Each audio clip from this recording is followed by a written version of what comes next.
উঠো। আজকে কিন্তু শুক্রবার, জুম্মাবার আজ। আজকে আমি তোমাকে ঘরের কাজে সাহায্য করতে চাই। এত কাজ করতে হবে না, ফ্রেশ হও, আমি নাস্তা বানাতে যাচ্ছি।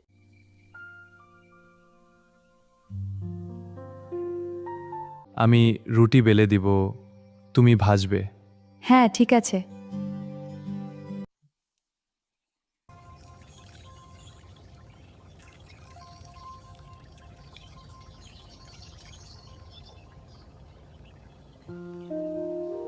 আমার হাতে একটু খাও, আরো মজা লাগবে। বিসমিল্লাহ। তোমার মতো সব স্বামী কেন হয় না? আল্লাহ সবাইকে হেদায়েত দিক।